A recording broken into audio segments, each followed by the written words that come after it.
तो दोस्तों आज हम फिर से आपके लिए लेकर आए हैं देश दुनिया की सभी ताजा बड़ी खबरें। फटाफट एक एक कर विस्तार से आज आपको बताएंगे, तो वीडियो को अंत तक जरूर देखें। दोस्तों वीडियो बनाने में हमें काफी मेहनत लगी है, तो वीडियो को लाइक जरूर कर दें। जहाँ दोस्तों पहली बिग ब्रेकिंग न्यूज में आपको बताएंगे दोस्तों कि पश्चिम बंगाल चुनाव को लेकर भाजपा ने जारी किया अपना घोषणा पत्र। कहा मुख्यमंत्री बनते ही बंगाल में लागू करेंगे सबसे पहले नागरिकता संशोधन कानून, नहीं मानेंगे किसी की भी।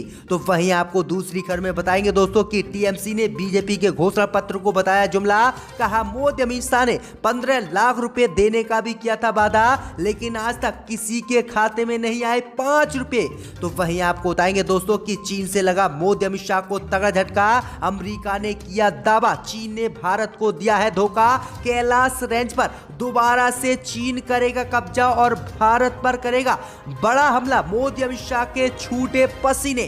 तो वहीं आपको बताएंगे दोस्तों कि किसानों ने भारत बंद को सफल बनाने के लिए व्यापारी और ट्रांसपोर्ट संगठनों से बात करने का किया ऐलान। 26 मार्च को पूरे भारत को बंद करेंगे किसान, मोदी अमित शाह की बढ़ गई है मुश्किलें। तो वहीं आपको बताएंगे दोस्तों कि राजस्थान में टूटा कोरोना का कहर। राजस्थान सरकार ने 8 शहरों में लगा दिया है पूर्ण लॉकडाउन। अगर राजस्थान में आपको चाहिए प्रवेश तो दिखानी होगी निगेटिव रिपोर्ट, तभी मिलेगा प्रवेश। जहां दोस्तों 8 शहरों में पूर्ण लॉकडाउन राजस्थान में लग गया है दोबारा से। तो वहीं आपको बताएंगे दोस्तों कि केजरीवाल ने पंजाब में किसानों के बीच लगाए मोदी अमित शाह पर गंभीर आरोप। कहा किसानों का समर्थन करने पर मोदी अमित शाह दिल्ली में कर रहे हैं मुझे परेशान। तो वहीं आपको बताएंगे दोस्तों कि यूपी में पंचायत चुनाव आरक्षण लिस्ट के खिलाफ सुप्रीम कोर्ट पहुंची भाजपा। इलाहाबाद हाई कोर्ट के फैसले को दी गई है चुनौती। तो सभी खबरों को आपको बताएंगे दोस्तों, वीडियो को दिल से लाइक कर दें। इसी बीच पर दोस्तों अगली खबर की ओर, तो बीजेपी ने बंगाल चुनाव में जारी किया अपना घोषणा पत्र। मुख्यमंत्री बनते ही नागरिकता संशोधन कानून बंगाल में लागू करने का भाजपा ने किया ऐलान। जी दोस्तों आपको बता दें कि बीजेपी ने पश्चिम बंगाल विधानसभा चुनाव में अपना परचम लहराने के लिए पूरी ताकत झोंक दी है। पार्टी दफ्तर में केंद्रीय गृह मंत्री अमित शाह ने पश्चिम बंगाल चुनाव के लिए बीजेपी का आज घोषणा पत्र बंगाल में जारी किया है। बीजेपी ने इस घोषणा पत्र का नाम संकल्प पत्र रखा है। बंगाल की जनता का दिल जीतने के लिए बीजेपी ने अपने घोषणा पत्र में कई लुभावने वाले वादे किए हैं। बंगाल में अवैध घुसपैठ को लेकर भाजपा ने अपना लक्ष्य स्पष्ट रखा है। अमित शाह ने कहा है कि बीजेपी की सरकार बंगाल में बनते ही पहली कैबिनेट में नागरिकता संशोधन कानून यानी CAA को बंगाल में लागू किया जाएगा।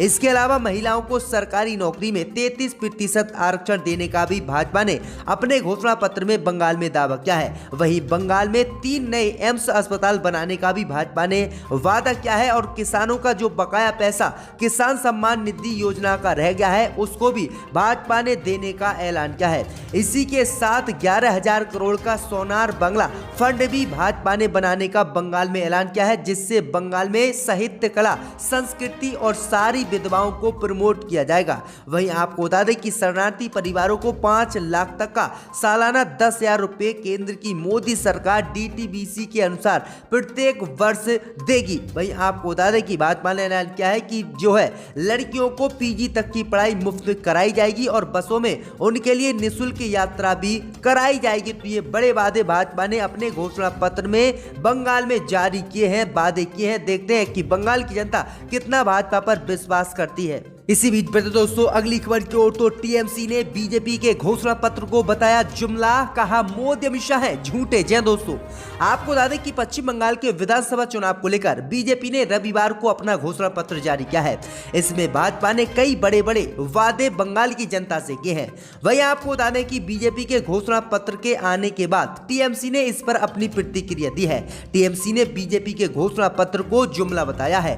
टीएमसी ने कहा है कि आयुष्मान भारत सिर्फ यहाँ के 1 करोड़ लोग को फायदा पहुंचाएगा, हम 10 करोड़ लोग को फायदा पहुंचा रहे हैं। टीएमसी ने कहा है कि बीजेपी एक जुमला पार्टी है। वहीं आपको बता दें कि टीएमसी ने आगे कहा है कि यह दुखद बात है कि बंगाल के लिए घोषणा पत्र गुजरात में रहने वाले व्यक्ति ने जारी किया है और मंच मध्य प्रदेश के व्यक्ति थे।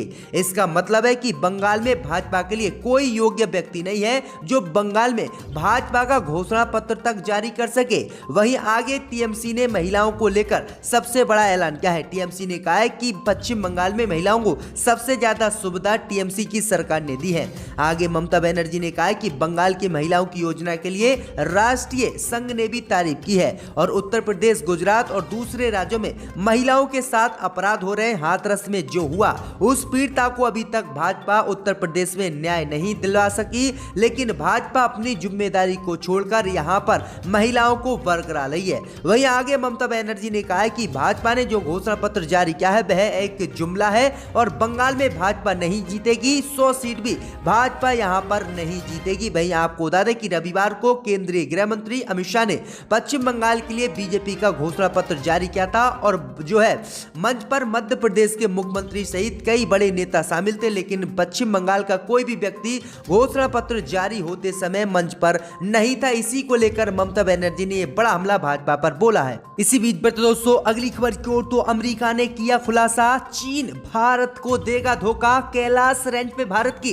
करेगा ड्रैगन कब्जा, मोदी अमित शाह की बड़ी मुश्किलें। जी दोस्तों, आपको बता दें कि अमेरिकी अखबार वाशिंगटन पोस्ट ने एलएसी पर चीन के फ्यूचर प्लान को लेकर आज बड़ा दावा किया है, जिसके बाद मोदी अमित शाह के पसीने छूट गए हैं। दरअसल आपको बता दें कि अमेरिकी अखबार ने ऐलान किया है कि इस साल के अंत तक चीन भारत के कैलाश रेंज पर कब्जा करेगा। वहीं आपको बता दें कि भारत और चीन के बीच भले ही एलएसी पर अभी तनाव थम गया हो और दोनों देशों की सेना पीछे हट गई हो, लेकिन चीन का मकसद भारत को धोखा देना है और इस साल के अंत तक चीन की सेना फिर से वापस आएगी और इस बार एलएसी की स्थिति पूरी तरह से बदल देगी और चीन इस बार पूरी आक्रामक होते हुए भारत के कैलाश रेंज पर कब्जा करेगी, जिसकी खुलासा अमेरिकी अखबार ने किया है और जिसके बाद मोदी अमित शाह की मुश्किलें बढ़ गई हैं। भारत के कैलाश रेंज पर ड्रैगन कब्जा करेगा और ये सिर्फ चीन ने नाटक किया है। अमेरिका के अखबार ने यह बड़ा खुलासा किया है और भारत में हड़कंप मच गया है, मोदी अमित शाह की मुश्किलें बढ़ गई हैं। इसी बीच पे तो दोस्तों अगली खबर की ओर तो राजस्थान में टूटा कोरोना का कहर, राजस्थान के 8 शहरों में फिर से लगाया गया पूर्ण लॉकडाउन। जय दोस्तों, आपको बता दें ये बड़ी खबर सामने निकल कर आई दोस्तों कि कोरोना के बढ़ते मामले को देखते हुए राजस्थान की गहलोत सरकार ने नए दिशा निर्देश जारी करते हुए 25 मार्च से राजस्थान में बाहर से आने वाले सभी लोगों के लिए 72 घंटे के भीतर की कोरोना की निगेटिव रिपोर्ट दिखानी होगी, तभी उन्हें राज्य में प्रवेश दिया जाएगा, अन्यथा उन्हें प्रवेश नहीं दिया जाएगा।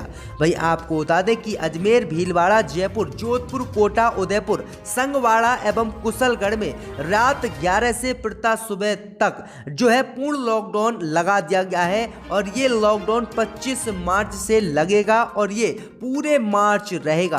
भाई आपको बता दें कि कोरोना के मामले लगातार राजस्थान में बढ़ते जा रहे हैं और इसी को लेकर राजस्थान सरकार ने 8 शहरों में नाइट कर्फ्यू पूर्ण लगा दिया है और आपको बता दें कि सोमवार को सभी बाजारों को बंद करने का भी आदेश जारी कर दिया है। तो ये बड़ी अपडेट आ रही दोस्तों, जल्द ही कई राज्यों में पूर्ण लॉकडाउन लग सकता है क्योंकि होली आ रही है और होली पे कोरोना का फैलना जरूरी है, इसलिए ही ये बड़ी अपडेट आ रही कि राजस्थान सरकार ने ये बड़ा फैसला जो है होली से पहले ही लिया है। इसी बीच में तो दोस्तों अगली खबर की ओर तो भारत बंद को सफल बनाने के लिए व्यापारी और ट्रांसपोर्ट संगठनों से बात करेंगे किसान, मोदी अमित शाह की बड़ी मुश्किलें। जी दोस्तों, आपको बता दें कि तीनों कृषि कानून के विरोध में शनिवार को भी प्रदेश भर में किसानों का धरना जारी रहा। 26 मार्च को भारत बंद के लिए किसानों ने तैयारी तेज कर दी है। भारत बंद को सफल बनाने के लिए किसानों ने शंभू बॉर्डर पर बैठक की है। इस दौरान निर्णय लिया गया है कि भारत बंद को सफल बनाने के लिए व्यापारी और ट्रांसपोर्ट संगठनों से बातचीत की जाएगी, जिससे कि अधिक से अधिक दुकानदार, ट्रांसपोर्टर भी भारत बंद में भाग लें और इसको सफल बनाएं। इधर पानीपत के किसान भवन ने हरियाणा की पैदल यात्रा कर दी है और शहीद भगत सिंह के गांव से चली पद यात्रा 19 मार्च की रात पानीपत में ठहरी थी और ये अब जो है 26 मार्च से पहले दिल्ली के बॉर्डरों पर पहुंच जाएगी। इसमें लगभग 200 ट्रैक्टर और कम से कम 1000 किसान बताए जा रहे हैं ये दिल्ली के लिए रवाना हो चुके हैं। तो ये बड़ी अपडेट आई दोस्तों कि किसान आंदोलन को सफल और भारत बंद को सफल बनाने के लिए किसान अब व्यापारी और ट्रांसपोर्ट संगठनों से बात करने वाले हैं। इसी बीच बढ़ते दोस्तों अगली खबर की ओर, तो किसानों को लेकर केजरीवाल ने मोदी अमित शाह पर लगाया आरोप। कहा किसानों का समर्थन करने पर भाजपा दिल्ली में कर रही है मुझे परेशान। जी दोस्तों, आपको बता दें कि नए कृषि कानून के खिलाफ किसानों का आंदोलन पिछले 4 महीनों से जारी है। इस बीच रविवार को पंजाब में एक जनसभा को किसानों की आम आदमी पार्टी के राष्ट्रीय संयोजक और दिल्ली के मुख्यमंत्री अरविंद केजरीवाल ने संबोधित किया। वहीं आपको बता दें कि इस दौरान उन्होंने फिर से किसानों का समर्थन की बात दोहराई, साथ ही मोदी सरकार पर जमकर हमला बोला। किसान महापंचायत को संबोधित करते हुए अरविंद केजरीवाल ने कहा कि वे शुरू से ही आंदोलन में शामिल रहे, यही वजह है कि मोदी सरकार उनके लिए समस्या खड़ी करती रही है। उन्होंने आरोप लगाया कि मोदी सरकार उनकी सरकार की शक्तियों को छीनने के लिए संसद में एक विधेयक ला रही है। उन्होंने सिर्फ केंद्र को एक पत्र लिखा था जिसमें ये बात कही गई कि किसानों की मांग पूरी हो। इसके बाद मोदी सरकार इतना गुस्सा मुझसे हो गई कि वो विधेयक लाकर सरकार की शक्तियां उपराज्यपाल को देना चाहती है, लेकिन उन्हें पता नहीं है कि केंद्र से कैसे लड़ना होगा। सीएम केजरीवाल के मुताबिक जब वो प्रदर्शनकारी किसानों से मिलने जा रहे थे तो उन्हें नजरबंद भाजपा ने कर दिया था। वहीं आगे उन्होंने कहा कि किसानों की मुझे लगातार चिंता रही है और दिल्ली में मैं लगातार किसानों के साथ खड़ा हुआ हूं और मैं भाजपा से डरने वाला नहीं हूं। तो किसानों को लेकर ये केजरीवाल ने बड़े दावे आज पंजाब में किए हैं। इसी बीच बढ़ते दोस्तों अगली खबर की ओर, तो यूपी में पंचायत चुनाव में आरक्षण के खिलाफ सुप्रीम कोर्ट पहुंची योगी सरकार। इलाहाबाद हाई कोर्ट के फैसले को दी है चुनौती। जी दोस्तों, आपको बता दें कि हाल ही में इलाहाबाद हाई कोर्ट ने यूपी पंचायत चुनाव में आरक्षण लिस्ट को लेकर योगी सरकार को फटकार लगाई थी और आदेश जारी किया था कि उत्तर प्रदेश की योगी सरकार ने जो मनमानी पंचायत चुनाव में आरक्षण को लेकर की है वह नहीं चलेगी। इसलिए योगी सरकार 2015 के आरक्षण लिस्ट को आधार मानकर दोबारा से यूपी पंचायत चुनाव में आरक्षण की लिस्ट जारी करे। वहीं आपको बता दें कि यूपी पंचायत चुनाव में आरक्षण की लिस्ट के खिलाफ अब सुप्रीम कोर्ट में एक याचिका डाली गई है और इलाहाबाद हाई कोर्ट के इस फैसले को चुनौती दी गई है। दरअसल आपको बता दें कि दिलीप कुमार नामक के युवक ने हाई कोर्ट के फैसले के खिलाफ सुप्रीम कोर्ट में दायर विशेष अनुमति याचिका में कहा है कि इलाहाबाद हाई कोर्ट के फैसले पर विचार सुप्रीम कोर्ट करे। याचिकाकर्ता की ओर से कहा गया है कि हाई कोर्ट में उनका पक्ष नहीं सुना गया। आपको बता दें कि पिछले दिनों हाई कोर्ट ने वर्ष 2015 को आधार वर्ष मानकर प्रदेश में पंचायत चुनाव में आरक्षण लागू करने का योगी सरकार को आदेश जारी किया था और 25 मई तक पंचायत चुनाव संपन्न कराने को कहा था। ज्यादातर जिलों में आरक्षण की संशोधित सूची जारी भी उत्तर प्रदेश की सरकार ने कर दी है। वहीं आपको बता दें कि अब इस फैसले को जो है दी गई है चुनौती। देखते हैं कि अब क्या होता है, क्या फैसला सुप्रीम कोर्ट आरक्षण को लेकर सुनाता है। क्या इलाहाबाद हाई कोर्ट का फैसला अटल रहेगा या फिर इलाहाबाद हाई कोर्ट के फैसले को सुप्रीम कोर्ट बदलेगा। इसी बीच में तो दोस्तों अगली खबर की ओर, तो कांग्रेस ने पश्चिम बंगाल चुनाव से हटाया ध्यान। अब पूरा फोकस कांग्रेस का असम पर। जी दोस्तों, आपको बता दें कि कांग्रेस के पूर्व प्रमुख राहुल गांधी हो, महासचिव प्रियंका गांधी वाड्रा हो या फिर कांग्रेस के अन्य शीर्ष नेता हो, इन सभी में एक बात कॉमन है। इन सभी ने आगामी विधानसभा चुनाव में कम से कम असम में वापसी करने के लिए भारी उम्मीद पाल रखी है। असम में 27 मार्च, 1 अप्रैल, 6 अप्रैल और 3 चरणों में चुनाव होंगे।